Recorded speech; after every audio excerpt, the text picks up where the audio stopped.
Watch this. We need 3 cards. The first is a joker. We'll use this as a wild card and come back to it in just a moment.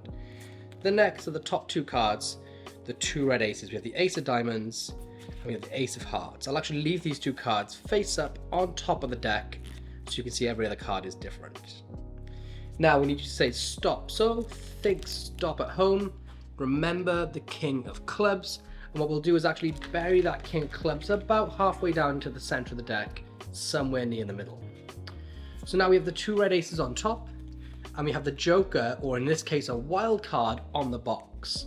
So I'll show you what I mean by wild card, is that if I isolate that joker between the 2 red aces, you have an ace, a joker, and another ace. I can't touch that ace, but somehow it can visually become your selected card, the king of clubs. The incredible thing at this moment is that everything can be examined. There is nothing to find. There are no gimmicks. That was pure sleight of hand.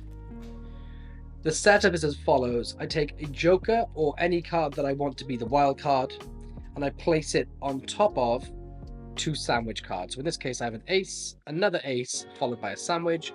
All of that goes on top of the deck.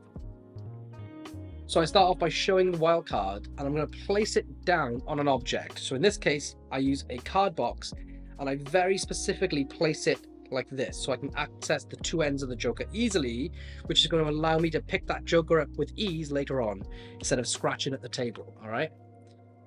I then show the 2 sandwich cards, and I can display them however I want, or just pass them out to be examined. And now I need a card to be chosen and controlled either underneath the 2 red aces or between them.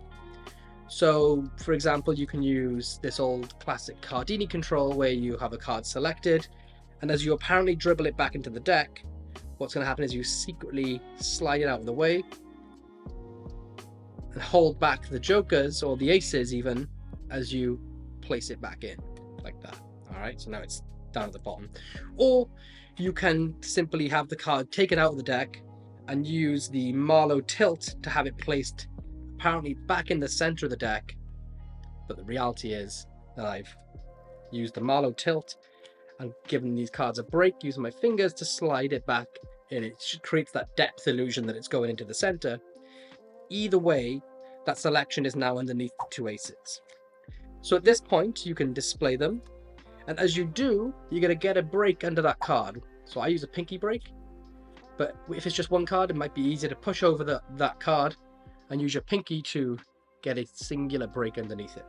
Now you can use a sandwich load. So a sandwich load will position this card secretly between the 2 aces. The way I did it looks like this. Okay, looks like I'm just counting the 2 aces. What's secretly happening is, with that card having a break underneath it, I peel 1 ace on top of it, and now I have a packet of 2 cards, okay? And now as I go to count this ace, my fingers will go into the packet of cards here. My left-hand thumb will strip this card off gently, and I should be able to pull those 2 cards out as 1. All right?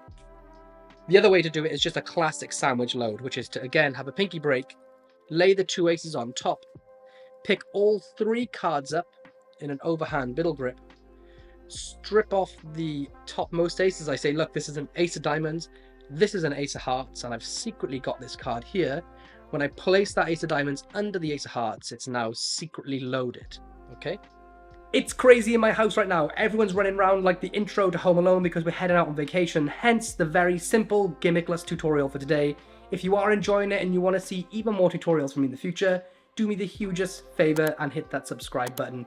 But with all that being said and done, please enjoy the rest of the tutorial, and I'll see you next week. Peace.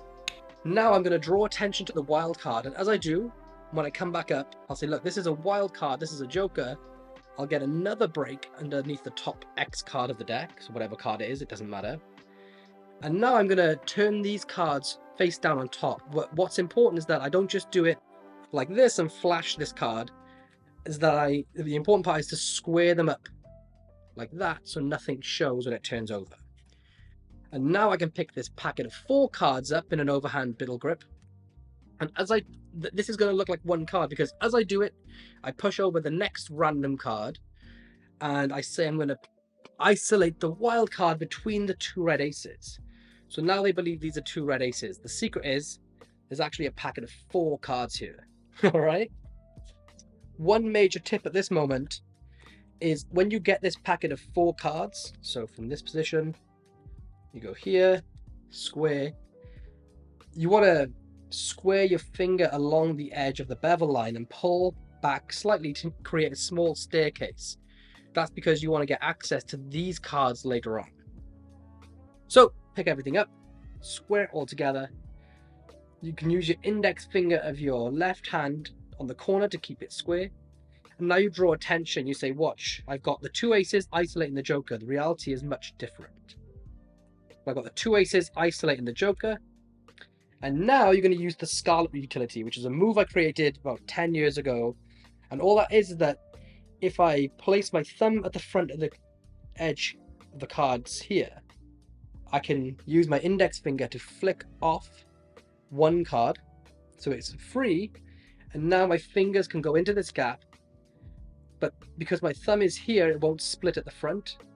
And now what I can do is shake this hand, my right hand, and spread the cards like this, the 3 cards, as my left hand squares everything in, and combined it looks like that joker turns into the 7 or the selection. Okay, so at speed we're in this position. Watch. Make sure you get, that's why the step is important. You want to make sure you get 1 card and not 2 or 3. Push down at the front edge, and now when I shake, it looks like that joker turns into the selection. At this point you can drop the deck down. Everyone thinks there's some secret hidden about these cards, and the reality is there is not. So if you want to see it one more time from the very top, now that you know how it works, I'll talk you through it. We'll use a wild card, 2 red aces, and we need to get a selection, so let's do it this way. And the selection in this case is the 2 of spades. We'll bury that 2 into the center of the deck about halfway down, just like so. And now they can see the 2 red aces are going to be used to isolate the wild card on the table. So we'll do it like this. We'll pick it up and say, watch, we have an ace, a wild card, and another ace. Don't take your eye off that joker as it becomes your selected 2 of spades. And now you can immediately hand these cards out to be fully examined.